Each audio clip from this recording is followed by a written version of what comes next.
Here. Today, we all are gathered here for the Study 20. We can start the session with a silent prayer. Thank you. MES Institute of Technology and Management, MESITM, started during the academic year of 2009-2010. It is the second engineering college promoted by MES. MESITM has approval from AICTE, Government of Kerala, and affiliated to APJ Abdul Kalam Technological University. MESITM have 5 main stream of engineering with eminent professors, excellent faculties, laboratories, and library. Moreover, MESITM is a dreamland for a student's academic career. It is a fascinating panorama of enjoyment, freedom, and friendship. The induction program is designed to make the newly joined students feel comfortable, sensitized towards the academic interest and activities, reducing competition and making students work for excellence, promote bonding within them, and build relations between teachers and students. We can start our inaugural session with Professor P.O.J. Labba, General Secretary, MES. Professor P.O.J. Labba was educated at College of Engineering, Trivandrum and IIT Bombay, has over 40 years of academic experience as teacher. He is a member of several professional societies. He has been the principal of TKM College of Engineering, Kollam, consultant to AICTE, member of AICTE, Dean, Faculty of Engineering and Technology, University of Kerala. I welcome Labba sir for inaugurating the session. Thank you for the nice introduction. Thank you, sir. ഞാൻ മലയാളത്തിൽ പ്രസംഗിക്കാൻ പോവാണ്. കാര്യം parents ഉൾപ്പെടെയുള്ളതായതുകൊണ്ട് മലയാളത്തിൽ. നമ്മുടെ ബഹുമാനപ്പെട്ട principal, പിന്നെ അതുപോലെ ഫാക്കൽറ്റി മെമ്പേഴ്സ്, ഇന്നത്തെ മുഖ്യ അതിഥികൾ എന്ന് പറഞ്ഞാൽ ഇന്ന് ഈ കോളേജിൽ ചേരുന്ന വിദ്യാർത്ഥികൾ, അവരുടെ രക്ഷകർത്താക്കളെ, സുഹൃത്തുക്കളെ. നമ്മുടെ MES engineering college, engineering technology and management, അതിന്റെ ഉത്ഭവത്തെ പറ്റിയും അതിന്റെ കാര്യങ്ങളെ പറ്റിയും സ്വാഗത പ്രസംഗം സൂചിപ്പിച്ചു. നമ്മുടെ ഈ കോളേജ് കേരളത്തിലെ ഏറ്റവും നല്ലൊരു കോളേജായി ഉയർത്തണം എന്നുള്ള ആഗ്രഹത്തോടു കൂടിയാണ് ഇവിടുത്തെ ഫാക്കൽറ്റിയും ഞങ്ങൾ മാനേജ്മെന്റും പ്രവർത്തിക്കുന്നത്. ഇന്ന് നമ്മുടെ ഇപ്പോഴത്തെ പരിസ്ഥിതി ശരിയല്ലാത്തത് കൊണ്ടാണ് ഇങ്ങനെ ഓൺലൈൻ മീറ്റിംഗ് വേണ്ടി വരുന്നത്. ഇല്ലെങ്കിൽ സാധാരണ ഇതൊരു ഉത്സവം പോലെ നമ്മളെല്ലാവരും ഒന്നിച്ചുകൂടി പരസ്പരം കണ്ട് സംസാരിച്ച് സന്തോഷം പങ്കിടുന്നത് വേണ്ടിയുടെ ആദ്യത്തെ ദിവസം. ഇന്ന് നമ്മുടെ ഇന്നത്തെ ഈ പാൻഡമിക്, ഈ കോവിഡ് പാൻഡമിക് കാരണം നമുക്ക് പരസ്പരം കാണാനോ ഒന്നിച്ചിടപെടാനോ സാധിക്കുന്നില്ല. എങ്കിലും ഈ ഓൺലൈൻ മീറ്റിംഗിൽ തന്നെ നിങ്ങളെല്ലാവരും പങ്കെടുക്കുന്നതിൽ എനിക്ക് സന്തോഷമുണ്ട്. നിങ്ങളെ ഈ കോളേജിലേക്ക് ഓൺലൈനിൽ കൂടി ഞാൻ ഒന്നുകൂടി സ്വാഗതം ചെയ്യുകയാണ്. അപ്പൊ ഈ കോളേജിലും നമ്മുടെ എഞ്ചിനീയറിംഗ് വിദ്യാഭ്യാസം ഇപ്പോൾ വളരെയധികം മാറ്റങ്ങൾ വരുത്തിയിട്ടുണ്ട്. നിങ്ങൾക്കറിയാം, നിങ്ങൾ +2 കഴിഞ്ഞിട്ട് കോളേജിലേക്ക് വരികയാണ്. ഇപ്പം ഈ +2 കഴിഞ്ഞും +2ലെ സ്റ്റുഡൻറ്റും ഒരു കോളേജ് സ്റ്റുഡൻറ്റും തമ്മിൽ അവരുടെ ഔട്ട്ലുക്കിൽ തന്നെ വളരെ മാറ്റമുണ്ട്. ഇപ്പൊ ഈ കോളേജിൽ വന്നു കഴിയുമ്പോൾ നിങ്ങളുടെ റെസ്പോൺസിബിലിറ്റി കൂടുന്നു. ഇപ്പൊ +2വിനെ പോലല്ല. ഇതിൽ പലവിധ പുതിയ വിഷയങ്ങൾ പഠിക്കാനുണ്ട്. വളരെ കോമ്പറ്റേറ്റീവായിട്ട് പഠിക്കേണ്ട കാര്യങ്ങളാണ്. പുതിയ വിഷയങ്ങൾ പഠിക്കുന്നതിനൊക്കെയുള്ള താല്പര്യം നിങ്ങൾക്ക് ഉണ്ടാവണം.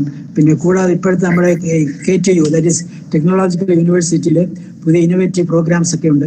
കൂടാതെ നിങ്ങൾ പഠിച്ചുകൊണ്ടിരിക്കുന്ന വിഷയങ്ങൾ കൂടാതെ അഡീഷണൽ ആയിട്ടുള്ള സബ്ജക്ട്സ് പഠിക്കാനുള്ള അവസരം കൂടി നമുക്ക് ഈ യൂണിവേഴ്സിറ്റി പ്രൊവൈഡ് ചെയ്തിട്ടുണ്ട്. പിന്നെ നിങ്ങൾ ശ്രദ്ധിക്കേണ്ട ഒരു കാര്യം, ഇത് 8 സെമസ്റ്റർ കോഴ്സാണ്. അതിന്റെ ഡീറ്റെയിൽസ് എല്ലാം പ്രിൻസിപ്പൾ സംസാരിക്കും. പക്ഷെ അതിൽ എനിക്ക് പറയാനുള്ള ഇത്രയേ ഉള്ളൂ, ഓരോ സെമസ്റ്ററിലെയും പരീക്ഷകൾ നിങ്ങൾ മുഴുവനായും പാസ്സാവണം.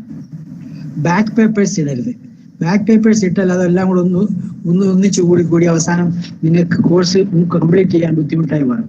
അപ്പൊ അതുകൊണ്ട് ഒരു സെമസ്റ്റർ പഠിക്കാൻ പോകുമ്പോൾ ആ സെമസ്റ്ററിലെ എല്ലാ വിഷയങ്ങളും പരീക്ഷയിൽ പാസ്സാകണം. അതിനുള്ള സൗകര്യങ്ങൾ ഇപ്പോൾ നമുക്ക് ഒരുക്കിയിട്ടുണ്ട്. പിന്നെ ടീച്ചേഴ്സ് നിങ്ങൾക്ക് അറിഞ്ഞുകൂടെങ്കിൽ അല്ലെങ്കിൽ സംശയം ഉണ്ടെങ്കിൽ നിങ്ങളത്തിന് വയ്ക്കാനുള്ള മാർഗമുണ്ട്. ഇപ്പോൾ തൽക്കാലം ഓൺലൈൻ കോഴ്സുകളായിരിക്കും ഉണ്ടാവുക. പക്ഷേ ഒരു 6 മാസത്തിനകം നമ്മുടെ സംഗതികളെല്ലാം ശരിയാവുമെന്നുള്ള പ്രതീക്ഷയാണ് നമുക്കുള്ളത്. അങ്ങനെ ആകുമ്പോൾ കോൺടാക്ട് ക്ലാസ്സുകളാകാം. പിന്നെ ഈ ഓൺലൈൻ കോഴ്സുകൾക്ക് ഒരു ബുദ്ധിമുട്ട് നിങ്ങൾക്കറിയാം, പ്രാക്ടിക്കൽ പരീക്ഷകൾ നടത്താനൊക്കെ ബുദ്ധിമുട്ടുണ്ട്. എങ്കിലും അതിന് ഞങ്ങൾ എന്തെങ്കിലും ഒരു അറേഞ്ച്മെന്റ് കുറച്ച് കുട്ടികളെ വെച്ച് നടത്താനോ എന്തെങ്കിലും ആലോചിക്കുന്നതായിരിക്കും. പക്ഷെ നിങ്ങളുടെ എല്ലാ ആത്മാർത്ഥമായ പരിശ്രമം വേണം നിങ്ങൾക്ക് ഈ വിജയിക്കണം. പിന്നെ ഇന്ന് എനിക്ക് നിങ്ങളെ ഒരു പഴയ അധ്യാപകൻ എന്നുള്ള നിലയ്ക്ക് എനിക്ക് പറയാനുള്ളത്, നിങ്ങൾ പഠിക്കുന്ന വിഷയത്തിൽ പ്രാഗൽഭ്യം അല്ലെ പഠിപ്പിക്കുന്ന കോഴ്സിൽ പ്രാഗൽഭ്യം നേടിയാൽ മാത്രമേ ഇന്ന് നമുക്ക് നിലനിൽക്കുള്ളൂ. ഇപ്പൊ ഏത് ബ്രാഞ്ച് പഠിക്കുന്നു എന്നുള്ളതൊന്നും വലിയ പ്രശ്നമല്ല. ഏത് ബ്രാഞ്ച് പഠിച്ചാലും ആ ബ്രാഞ്ചിൽ ഉന്നത നിലവാരത്തിൽ പരീക്ഷ പാസ്സായാൽ മാത്രമേ നമുക്ക് പ്രയോജനമുള്ളൂ.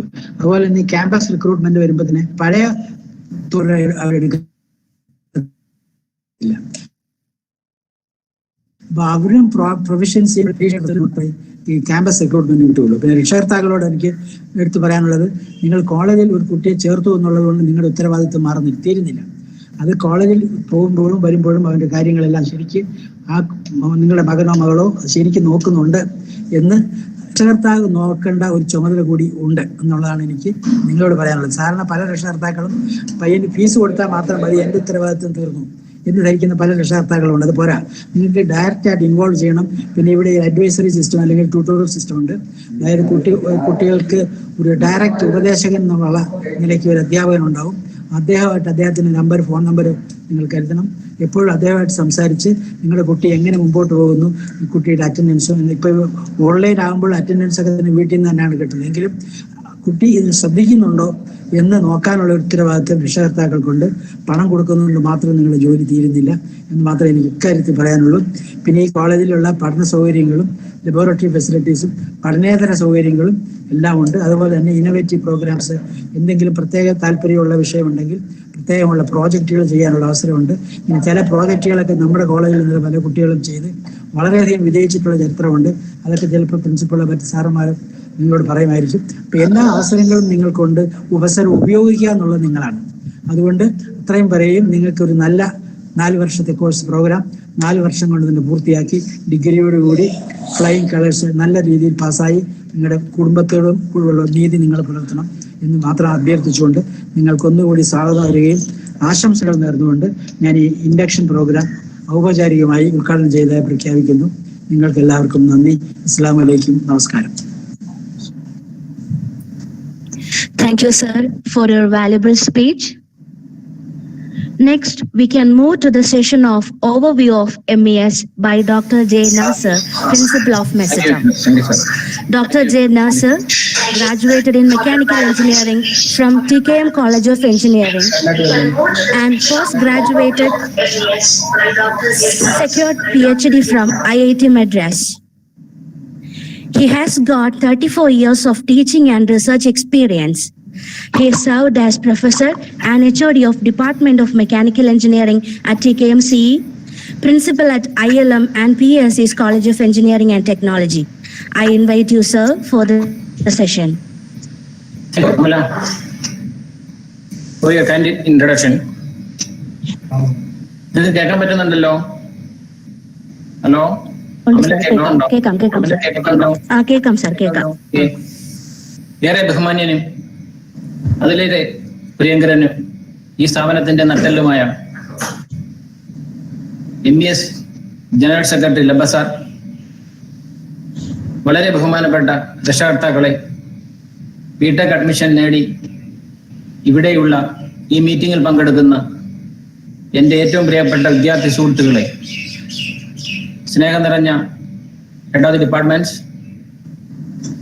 അധ്യാപകരെ, അനധ്യാപകരെ, MES മാനേജ്മെന്റ് കമ്മിറ്റി അംഗങ്ങളെ, MES കുടുംബാംഗങ്ങളെ, good morning one and all. ഈ തന്നെ മുഹൂർത്തത്തിൽ മുസ്ലിം എഡ്യൂക്കേഷണൽ സൊസൈറ്റിയുടെ സ്ഥാപക നേതാവായ ഡോക്ടർ അബ്ദുൽ ഗഫൂർ സാറിനെ അനുസ്മരിച്ചുകൊണ്ട് നമുക്ക് തുടങ്ങാം. സുരക്ഷിതമായ ഒരു ഭാവി പ്രതീക്ഷിച്ചുകൊണ്ട് തൊഴിൽ മേഖലയിൽ ഉന്നത ബിരുദം കരസ്ഥമാക്കാൻ വേണ്ടി ഈ മഹത്തായ സ്ഥാപനത്തിന്റെ പഠിച്ചവിട്ടി ഇവിടെ എത്തിയ എല്ലാ വിദ്യാർത്ഥികൾക്കും രക്ഷിതാക്കൾക്കും എൻ്റെ ഹൃദയം നിറഞ്ഞ സ്വാഗതം ആശംസിച്ചുകൊള്ളു. എല്ലാ വർഷവും ഈ ദിവസം നമ്മളെ സംബന്ധിച്ചിടത്തോളം വളരെ ആഘോഷത്തിന്റെ ദിവസമായിരുന്നു. എന്നാൽ ഈ വർഷത്തെ പ്രത്യേക സാഹചര്യത്തിൽ നമുക്കതിന് കഴിയുന്നില്ല. അതാണല്ലോ നമ്മൾ ഈ മീറ്റിംഗ് ഓൺലൈൻ വഴി ആക്കിയിരിക്കുന്നത്. നിങ്ങളെയെല്ലാം ഒരുമിച്ച് നേരിട്ട് കാണുവാൻ കഴിയാത്തതിലുള്ള വിഷമം പങ്കുവെച്ചുകൊണ്ട് ഞാൻ എൻ്റെ കർത്തവ്യത്തിലേക്ക് കടക്കുകയാണ്. 1 minute.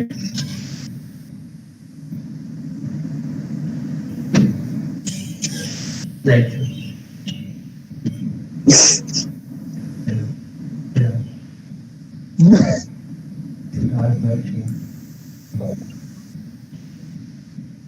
കാണാൻ പറ്റുന്നുണ്ടോ? ശ്രേഷ്ഠ കാണാൻ പറ്റുന്നുണ്ടോ? കാണാം സർ, കാണാമല്ലോ. കാണാൻ പറ്റുന്നുണ്ട്. MES എന്ന സ്ഥാപനം 1964 ആണ് തുടങ്ങിയത്. ഡോക്ടർ PK ഫസൽ ഗഫൂർ സാറാണ് ഇതിന്റെ സ്ഥാപക നേതാവ്. ഇന്ത്യയിലെ ഏറ്റവും വലിയ ഒരു എഡ്യൂക്കേഷണൽ ഓർഗനൈസേഷനാണ് MES. More than 20,000 active members MES-ലുണ്ട്. അതുപോലെ തന്നെ 85,000-ൽ കൂടുതൽ സ്റ്റുഡൻസ് MES സ്ഥാപനങ്ങളിൽ പഠിക്കുന്നുണ്ട്. അതുപോലെ 15,000-ൽ കൂടുതൽ സ്റ്റാഫ് മെമ്പേഴ്സ് MES-ൽ വർക്ക് ചെയ്യുന്നുണ്ട്. ഇതിൽ കേരളത്തിലെ എല്ലാ ഡിസ്ട്രിക്റ്റിലും ഉണ്ട്. നമ്മുടെ അടുത്തുള്ള സ്റ്റേറ്റുകളിലും MES-ന്റെ യൂണിറ്റുകൾ ഭംഗിയായി വർക്ക് ചെയ്യുന്നുണ്ട്. MES യഥാർത്ഥത്തിൽ ഒരു സെക്കുലർ ഗ്രൂപ്പ് തന്നെയാണ്. ഇവിടെ വർക്ക് ചെയ്യുന്നത് 40% മാത്രമേ മുസ്ലിങ്ങൾ കാണുകയുള്ളൂ എന്നതാണ് വാസ്തവം.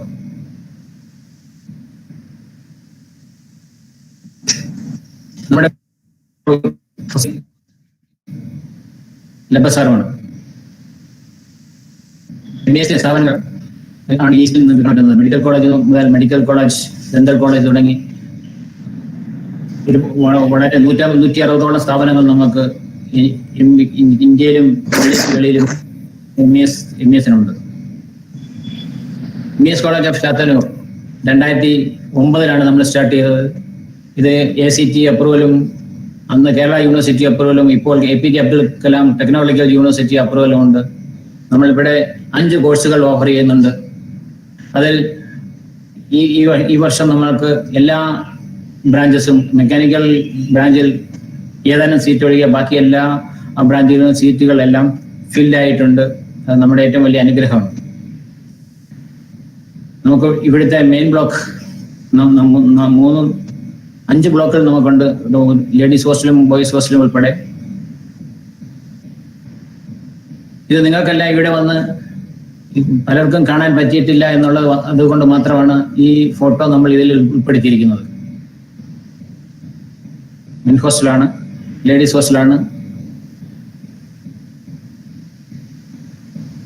ഡിപ്പാർട്ട്മെന്റ് വൈസ് ചിന്തിച്ചാൽ ഡിപ്പാർട്ട്മെന്റ് ഓഫ് സിവിൽ എഞ്ചിനീയറിംഗ് നയിക്കുന്നത് പ്രൊഫസർ ഹബീബ് ബഷീറാണ്. അദ്ദേഹത്തിന്റെ എക്സ്പീരിയൻസ് 17 വർഷത്തിൽ കൂടുതൽ എക്സ്പീരിയൻസ് ഉണ്ട്. അതുപോലെ തന്നെ പറഞ്ഞാൽ അവരുടെ ഡിപ്പാർട്ട്മെന്റിലെ എല്ലാ ടീച്ചേഴ്സിനും നല്ല എക്സ്പീരിയൻസ്ഡ് ആണ്. ഇത് ലാബിൽ ഡിഫറെന്റ് ലാബ്സുകളാണ് ഈ കാണുന്നത്. നിങ്ങൾക്ക് കുട്ടികൾക്കെല്ലാം ഇത് പരിചിതമാവും നമ്മുടെ ഓഫ്ലൈൻ ക്ലാസ്സുകളാകുമ്പോഴേക്കും. ഇപ്പോൾ നമുക്കതിന് സാധിക്കുന്നില്ല. അങ്ങനെ എല്ലാ ലാബുകളും കാണാൻ പറ്റാത്തതുകൊണ്ട് മാത്രമാണ് നമ്മൾ ഈ ലാബിന്റെ ഓരോ ക്ലിപ്പുകൾ ഇതിനകത്ത് ഇട്ടിരിക്കുന്നത്. അടുത്ത നമ്മുടെ കമ്പ്യൂട്ടർ സയൻസ് ഡിപ്പാർട്ട്മെന്റ് ആണ്. കമ്പ്യൂട്ടർ സയൻസ് ഡിപ്പാർട്ട്മെന്റ് നയിക്കുന്ന പ്രൊഫസർ സഹീർ എച്ച് ആണ്. അദ്ദേഹത്തിന് 20 വർഷത്തിൽ കൂടുതൽ എക്സ്പീരിയൻസ് ഉണ്ട്. ഇൻഡസ്ട്രിയൽ എക്സ്പീരിയൻസും ഉണ്ട്. ആ ഡിപ്പാർട്ട്മെന്റിലെ തന്നെ ബാക്കി എല്ലാ സ്റ്റാഫും വെൽ എക്സ്പീരിയൻസ്ഡ് ആണ്.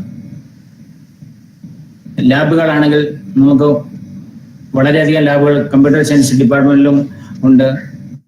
ഇവിടുത്തെ മുഴുവൻ കമ്പ്യൂട്ടറിന്റെ എണ്ണം തന്നെ നമ്മൾ നോക്കിക്കഴിഞ്ഞാൽ 300-ൽ കൂടുതൽ കമ്പ്യൂട്ടർ നമ്മുടെ ഈ കോളേജിൽ ഉണ്ട്.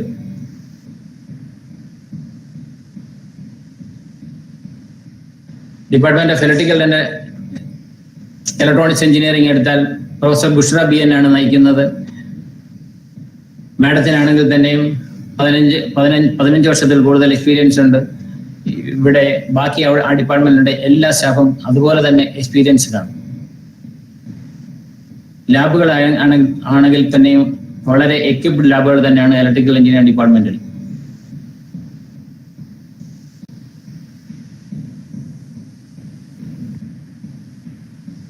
ഇലക്ട്രോണിക്സ് ആൻഡ് കമ്മ്യൂണിക്കേഷൻ ഡിപ്പാർട്ട്മെന്റ് നയിക്കുന്ന പ്രൊഫസർ അനസ് മുഹമ്മദ് ബഷീർ ആണ്. അദ്ദേഹത്തിന് 15 വർഷത്തിൽ കൂടുതൽ എക്സ്പീരിയൻസ് ഉണ്ട്. അതുപോലെ തന്നെ ആ ഡിപ്പാർട്ട്മെന്റിലെ എല്ലാ സ്റ്റാഫിനും അതുപോലെ എക്സ്പീരിയൻസ്ഡ് ആണ്. ഇത് ലാബുകളാണ്. ഇത് നമ്മൾ കാണിക്കുന്നത് നിങ്ങൾക്ക് നേരിട്ട് വന്ന് കാണാൻ പറ്റാത്തത് കൊണ്ട് മാത്രമാണ്. ഡിപ്പാർട്ട്മെന്റ് ഓഫ് മെക്കാനിക്കൽ എഞ്ചിനീയറിംഗ് എടുത്താൽ പ്രൊഫസർ റാഫി നയിക്കുന്നു. അദ്ദേഹത്തിന് 20 വർഷത്തിൽ കൂടുതൽ എക്സ്പീരിയൻസ് ഉണ്ട്. അതേ ആ ഡിപ്പാർട്ട്മെന്റിലും എല്ലാ ടീച്ചേഴ്സിനും വളരെ കൂടുതൽ എക്സ്പീരിയൻസ് ഉണ്ട്. These are the labs. Mechanical engineering ഡിപ്പാർട്ട്മെന്റിലെ എല്ലാ ലാബുകളും എക്യുപ്ഡ് ആണ്. മാത്സ് ആൻഡ് സയൻസ് ഡിപ്പാർട്ട്മെന്റ് നയിക്കുന്ന ഡോക്ടർ ഷാക്കില SS ആണ്. 21 വർഷത്തെ എക്സ്പീരിയൻസ് മാഡത്തിനുണ്ട്. അതുപോലെ ആ ഡിപ്പാർട്ട്മെന്റിലെ ബാക്കി എല്ലാവർക്കും വെൽ എക്സ്പീരിയൻസ്ഡ് ആണ്.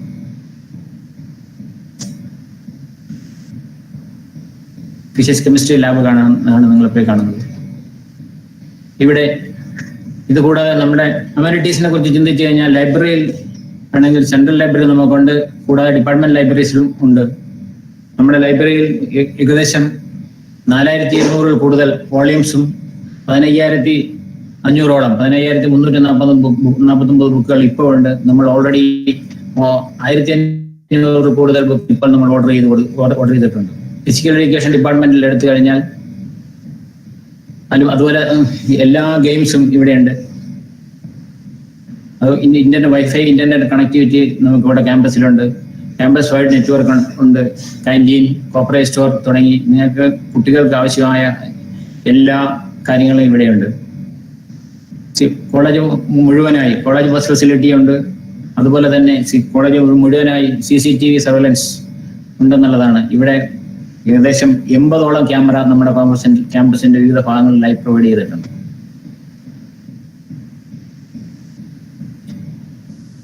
കൂടാതെ നമുക്ക് വളരെ നല്ല രീതിയിൽ പ്രവർത്തിക്കുന്ന കരിയർ ആൻഡ് ഗൈഡൻസ് പ്ലേസ്മെന്റ്സിൽ നമുക്കുണ്ട്. NSS യൂണിറ്റ് ഉണ്ട്. ഇൻസ്റ്റിറ്റ്യൂട്ട് ഓഫ് എഞ്ചിനീയേഴ്സ് ചാപ്റ്റർ ഉണ്ട്. അതുപോലെ IEDC, alumni association, UNAI, United Nations academic impact തുടങ്ങി എല്ലാ കാര്യങ്ങളും ഇവിടെ നിങ്ങളുടെ കുട്ടികൾക്ക് ആവശ്യമുള്ള എല്ലാ ചാപ്റ്റേഴ്സും ഉണ്ട്. ദിസ് ഈസ് ആക്ച്വലി നമ്മുടെ പ്ലേസ്മെന്റ് ആണ്. കഴിഞ്ഞ വർഷത്തെ പ്ലേസ്മെന്റ് ആണ്. ഇവിടെ വളരെ നല്ല പ്ലേസ്മെന്റ് ആണ് നമുക്ക് കഴിഞ്ഞ വർഷം നമുക്ക് കിട്ടിയിരിക്കുന്നത്. എക്സ്ട്രാ കരിക്കുലർ ആക്ടിവിറ്റീസ് നമ്മൾ നോക്കിക്കഴിഞ്ഞാൽ ഫിസിക്കൽ എഡ്യൂക്കേഷൻ ഡിപ്പാർട്ട്മെന്റിലൂടെ ഓൾമോസ്റ്റ് എല്ലാ ടീംസും നമുക്കുണ്ട്. അമീർ ഷാ മെമ്മോറിയൽ സ്വസർ കപ്പ് ഇവിടെ നടക്കുന്നുണ്ട്. കഴിഞ്ഞ വർഷം യൂണിവേഴ്സിറ്റിയുടെ തന്നെ പല സ്പോർട്സ് ഗെയിംസും ഇവിടെ തന്നെയാണ് നടന്നത്. അതുപോലെ ആർട്സ് ഫെസ്റ്റിവലും ആനുവൽ ടെക്നിക്കൽ ഫെസ്റ്റും ഇവിടെ നടക്കാറുണ്ട്. അതുപോലെ അലുമിനി അസോസിയേഷന്റെ നേതൃത്വത്തിൽ ഷാദി മെമ്മോറിയൽ ക്വിസ് കോമ്പറ്റീഷൻ എല്ലാ വർഷവും നടക്കുകയും പ്രൈസ് കൊടുക്കാറുമുണ്ട്. Thank you.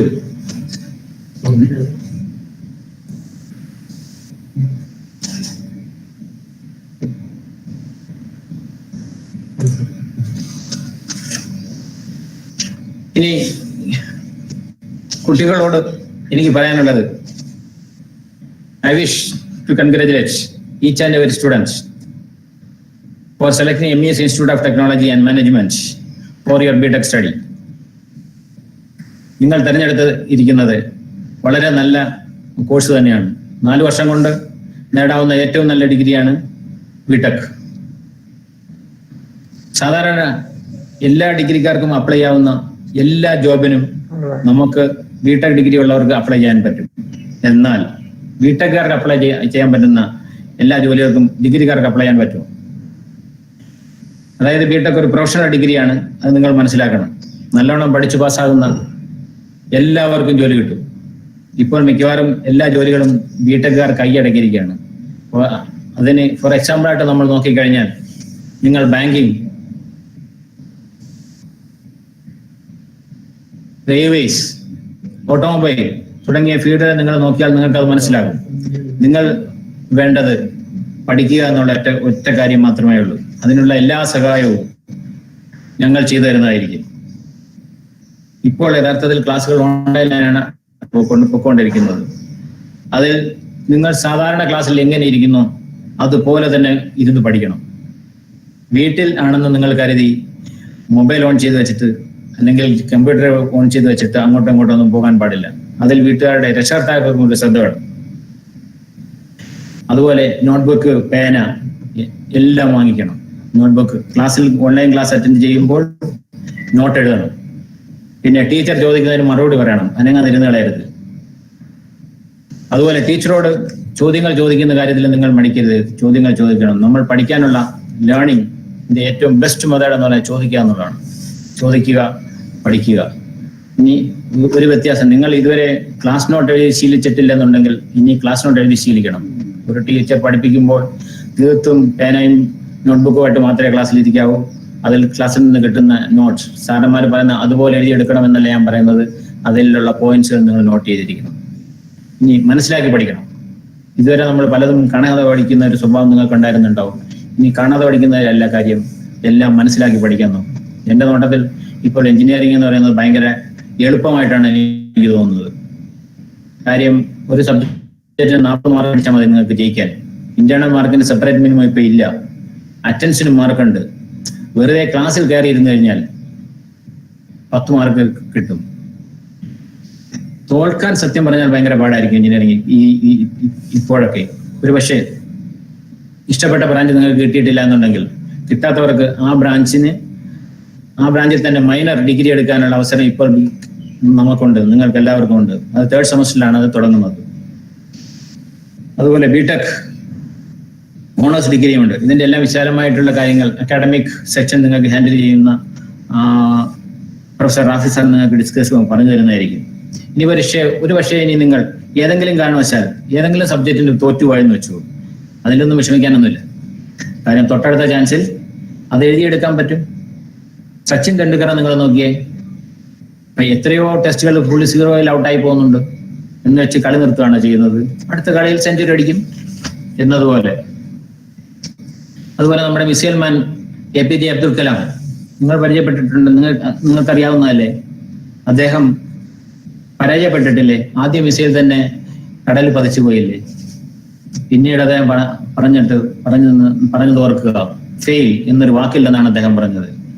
കാര്യം ഫെയിൽ എന്ന് വെച്ചാൽ അദ്ദേഹത്തിന്റെ ഭാഷയിൽ ഫസ്റ്റ് അറ്റംപ്റ്റ് ഇൻ ലേണിംഗ് എന്നാണ്. അദ്ദേഹത്തിന്റെ ബുക്ക് വായിക്കണം. അതുപോലെ നിങ്ങൾ ചിന്തിക്കുന്നത് നെയിൽസ് ബോറിനെ കുറിച്ച് പോലെ ചിന്തിക്കണം. നെയിൽസ് ബോർ നിങ്ങൾക്ക് അറിയത്തില്ല എന്നുണ്ടെങ്കിൽ നിങ്ങൾ ഗൂഗിൾ സെർച്ച് ചെയ്യുന്നവരാണല്ലോ, സെർച്ച് ചെയ്ത് നോക്കുക. ബാരോമീറ്റർ സ്റ്റോറി എന്ന് നിങ്ങൾ സെർച്ച് ചെയ്ത് നോക്കുക, നിങ്ങൾക്ക് മനസ്സിലാവും. എനിക്കത് പറയാനുള്ള സമയമില്ല, സ്റ്റോറി പറയാനുള്ള സമയമില്ലാത്തതിനാൽ ഞാൻ അങ്ങോട്ട് പോകുന്നില്ല. ഇനി പറയാനുള്ള ഒരു നല്ല വിദ്യാർത്ഥിയുടെ ലക്ഷണത്തെ കുറിച്ച് നിങ്ങൾ കേട്ടിട്ടുണ്ടോ?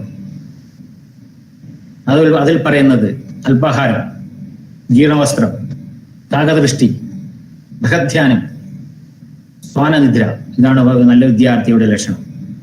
അല്പാഹാരം എന്ന് വെച്ചാൽ ആഹാരം കുറച്ച് കഴിക്കണം എന്നല്ല, ആഹാരം വെട്ടി വിഴുങ്ങരുതെന്ന്.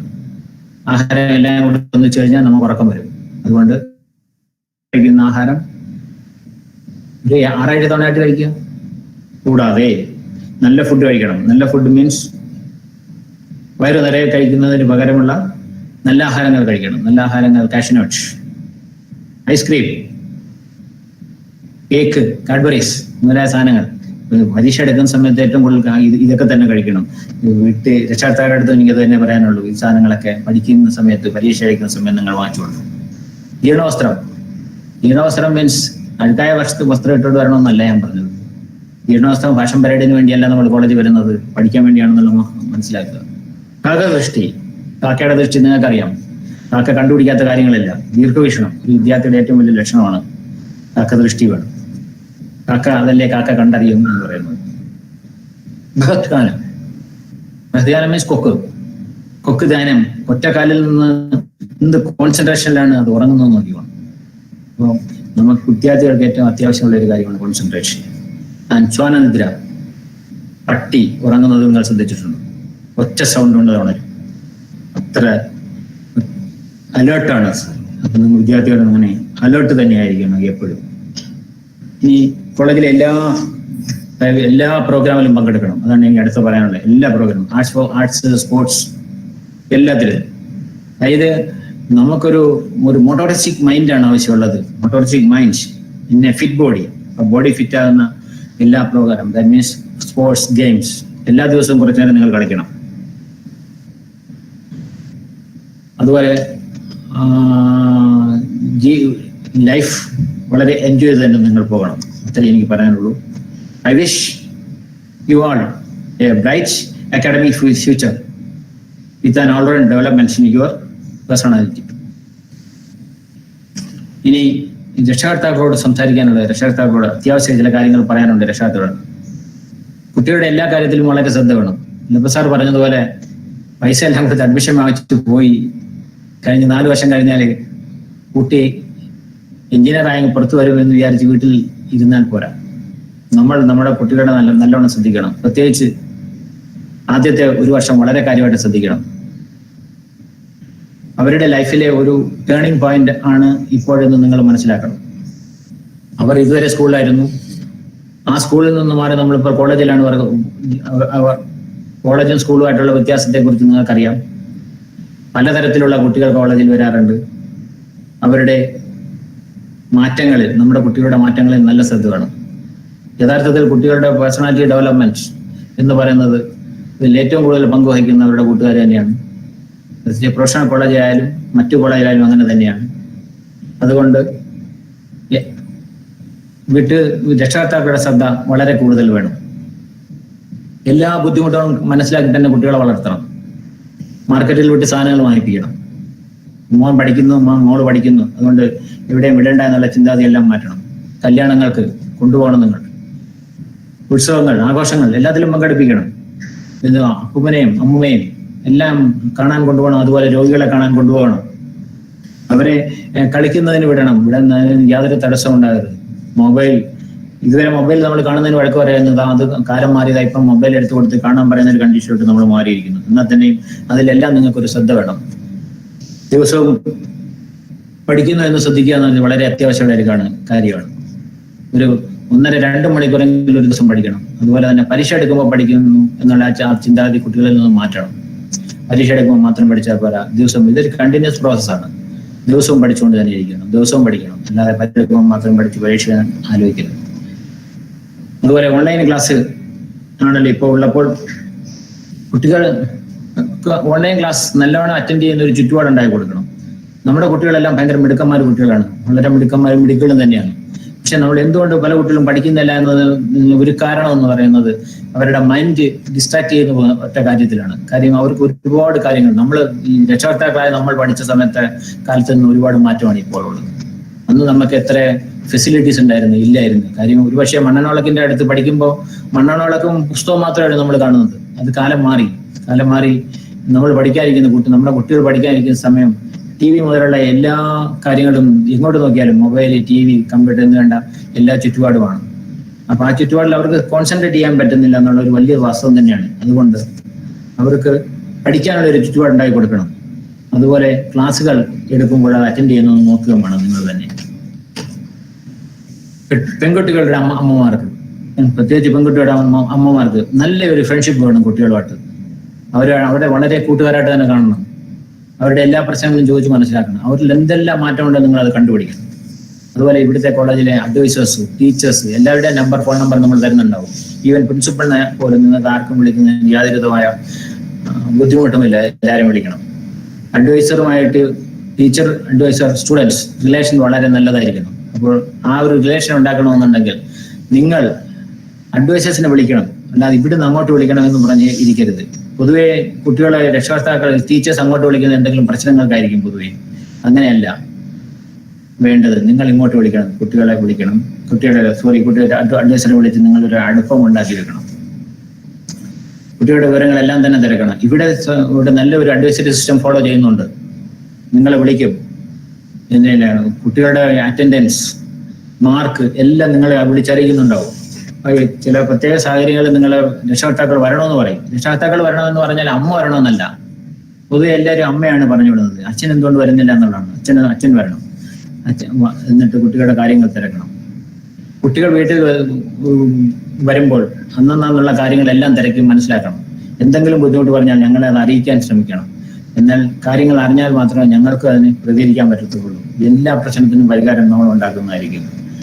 ഇനി അമ്മാവനോട് എനിക്ക് അവസാനമായി പറയാനുള്ളത്, നിങ്ങൾ ആരെ പോലെയാകണം എന്ന് പറഞ്ഞാൽ ഞാൻ പറയും, അത് എഡിസന്റെ അമ്മയെ പോലെ ആകണം എന്ന് ഞാൻ പറയും. തോമസ് എഡിസനെ നിങ്ങൾക്ക് എല്ലാവർക്കും അറിയാമായിരിക്കും. തോമസ് എഡിസന് മനുഷ്യന് ഉപകാരപ്രദമായ 1093 കണ്ടുപിടുത്തങ്ങളാണ് നടത്തിയിട്ടുള്ള ആളാണ്. 1093 പേറ്റൻസ് പുള്ളിയുടെ പേരിൽ തന്നെയാണ്. മരിക്കുന്നതിന് മുമ്പ് ബിസിനസ്മാൻ കൂടിയായിരുന്നു തോമസ് എഡിസൺ. യഥാർത്ഥത്തിൽ ഒരു ദിവസം സ്കൂളിൽ പഠിക്കുമ്പോൾ ടീച്ചർ ഒരു കത്ത് കൊടുത്തു വിട്ടു. എന്നിട്ട് ടീച്ചർ പറഞ്ഞു വിട്ടു, മോൻ ഇത് വായിക്കാൻ പാടില്ല, അമ്മയുടെ കൊണ്ട് കൊടുക്കണം, അമ്മ മാത്രമേ വായിക്കാവൂ. അമ്മയാണ് ആ കത്ത് വായിച്ചിട്ട് അവർ കരഞ്ഞുപോയി. എന്നിട്ട് മോൻ ചോദിച്ചു, എന്ത് അമ്മ ഈ കത്തിൽ എന്താണ് എഴുതിയിരിക്കുന്നത് എന്ന് ചോദിച്ചപ്പോൾ അമ്മ പറഞ്ഞു, ഈ കരഞ്ഞോട് തന്നെ അമ്മ പറയുന്നത് എന്ന് വെച്ചാൽ, മോൻ അതിസമർത്ഥനും അതിബുദ്ധിമാനുമാണ്, അതാണ് ടീച്ചർ എഴുതി തന്നിരിക്കുന്നത്. മോൻ വളരെ ബുദ്ധിമാനാണ്. ഈ സ്കൂളിലെ ചെറിയ സാഹചര്യത്തിൽ മോന് പഠിക്കാൻ പറ്റില്ല, മോനെ അത്രയും കെയർ ചെയ്യാൻ അവർക്ക് പറ്റുന്നില്ല. ഇവിടുത്തെ ടീച്ചേഴ്സ് എല്ലാം തന്നെ അത്ര നല്ല ടീച്ചേഴ്സും അല്ല. അതിനാൽ മോനെ അമ്മ തന്നെ പഠിപ്പിച്ചാൽ മതി എന്നാണ് എഴുതിയിരിക്കുന്നതെന്നാണ് അമ്മ മറുപടി കൊടുത്തത്. അങ്ങനെ ആ അമ്മ ആ കുട്ടിക്ക് വീട്ടിലുള്ള സൗകര്യത്തിൽ പഠിക്കാനുള്ള ഒരു ചെറിയ സൗകര്യങ്ങളെല്ലാം ഉണ്ടാക്കി കൊടുക്കുകയും തോമസ് എഡിസൺ അങ്ങനെ കണ്ടുപിടുത്തങ്ങളുടെ എണ്ണം കൂട്ടി പോവുകയും ചെയ്തതാണ്. അങ്ങനെ വർഷങ്ങൾ കഴിഞ്ഞ് എഡിസന്റെ അമ്മ മരിച്ചുപോയി. അങ്ങനെ മരിച്ചപ്പോൾ അമ്മയുടെ സാധനങ്ങൾ, അമ്മയുടെ സാമഗ്രികളെല്ലാം പറക്കിയെടുക്കുന്ന കൂട്ടത്തിൽ ഈ ടീച്ചർ കൊടുത്ത കത്ത് എഡിസന് കിട്ടുകയാണ്. അത് തുറന്നു വായിച്ചപ്പോൾ അതിലെഴുതിയിരിക്കുന്ന കാര്യങ്ങൾ എന്താണെന്ന് വെച്ചാൽ ഇതിൽ നിന്ന് തികച്ചും വ്യത്യസ്തം. അതായത് മോന് ഇവിടെ പഠിപ്പിക്കാൻ പറ്റില്ല എന്നുള്ളതാണ്. അതിൽ നിന്ന് നമുക്കെന്താ മനസ്സിലാകുന്നത്? സാധാരണ നമ്മുടെ കുട്ടികളെ കുറിച്ച് അഭിപ്രായ വ്യത്യാസം വന്നാൽ ഉള്ള പ്രതികരണം ഇതാണ്. ആ മാറ്റം നമുക്കുണ്ടാകണം. അതായത് ഒരു പോസിറ്റീവ് അപ്രോച്ച് ഓഫ് അമ്മയുടെ ഒരു പോസിറ്റീവ് അപ്രോച്ച് ആ കുട്ടിയിൽ വലിയ മാറ്റം എന്താണെന്ന് നിങ്ങൾ മനസ്സിലാക്കുക. ആ രീതിയിലുള്ള പെരുമാറ്റം ആവശ്യമില്ലാതെ നിസ്സാര കാര്യങ്ങൾക്ക് വളരെ മോശമായുള്ള പ്രതികരണം നിങ്ങളുടെ രക്ഷകർത്താക്കളുടെ ഭാഗത്തുനിന്നും ഒരിക്കലും ഉണ്ടാകാൻ പാടില്ല. ഇനി ഞാൻ വളരെ നീട്ടിപ്പോകുന്നില്ല. നമ്മുടെ ഈ വർഷത്തെ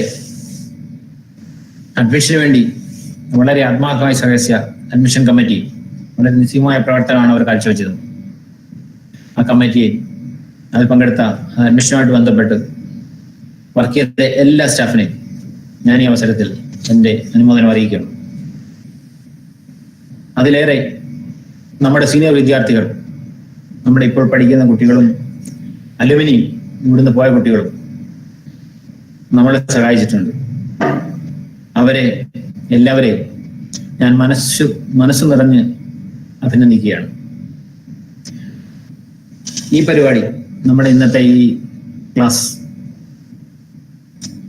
ഇത്രയും ഗംഭീരമാക്കാൻ സഹായിച്ച professor Sandhya, professor Anshita, professor Saheer തുടങ്ങി എല്ലാവരുടെയും പേരെ നീട്ടി വായിക്കാൻ പറ്റാത്തതുകൊണ്ട് വായിക്കുന്നില്ല.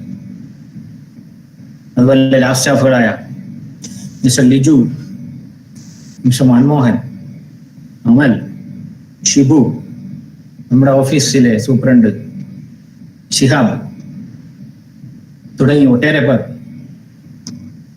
വളരെ കാര്യമായി ഇതിന്റെ കാര്യങ്ങൾക്ക് വേണ്ടി മെനക്കെട്ടിട്ടുണ്ട്. ഇന്നലെ തന്നെ രാത്രി വളരെ ലേറ്റായിട്ടാണ് അവർക്ക് തന്നെ പലർക്കും പോകാൻ തന്നെ പറ്റിയത്. എല്ലാവരെയും ഞാൻ ഹൃദയം നിറഞ്ഞ ഭാഷയിൽ അഭിനന്ദിക്കുകയാണ്. പ്രിയപ്പെട്ട കുട്ടികളെ, എനിക്ക് വീണ്ടും പറയാനുള്ളത്, കുട്ടികളോട് എനിക്ക് വീണ്ടും പറയാനുള്ളത്, ഞാൻ യഥാർത്ഥത്തിൽ നിങ്ങളുടെ പ്രിൻസിപ്പളാണ്. കുട്ടികൾ, ഞാൻ നിങ്ങളോടൊപ്പം ഉണ്ടാകും. എന്ത് പ്രശ്നങ്ങളുണ്ടെങ്കിലും പറയണം. പ്രശ്നങ്ങൾ പറഞ്ഞാൽ മാത്രമേ എനിക്ക് അതിനൊരു സൊല്യൂഷൻ കണ്ടുപിടിക്കാൻ പറ്റുള്ളൂ. അതുകൊണ്ട് എന്തും നിങ്ങൾക്ക് എന്നോട് പറയാം.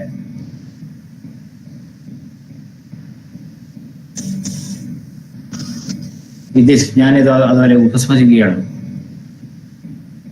എല്ലാവർക്കും എല്ലാവിധ ഐശ്വര്യവും ഉണ്ടാകട്ടെ എന്ന് ഞാൻ ദൈവത്തോട് പ്രാർത്ഥിച്ചുകൊണ്ട് ഞാൻ നിർത്തുകയാണ്. Thank you all. Thank you once again. Thank you, sir, for your informative session. Next, I welcome Professor Anishida Ashish, Department of Electrical Engineering, to deliver vote of thanks.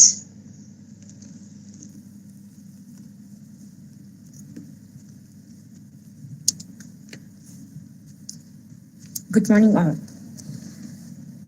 First, I wish to convey my sincere gratitude to our dearest Professor P.O.J. Labba, Secretary MES, for his noble words. Now, my sincere thanks to our beloved principal, Dr. J. Nasser, for his informative session. To all the staff members, teaching and non-teaching, and all students present here for being this program a grand success. Last but not least, I express my wholehearted thanks to all our dear students and parents who are the real guests of this day. On behalf of all the Misitam family, I convey my thanks to one and all present here. Thank you once again. Thank you all. Have a good day. Next session will start on 11 a.m. by Dr. Alexander Jacob IPS, former DGP Kerala. So kindly join parents and students at the same link on 10:45 a.m. itself. Students, kindly listen. Please avoid unnecessary messages in the chat box. Thank you. Thank you all.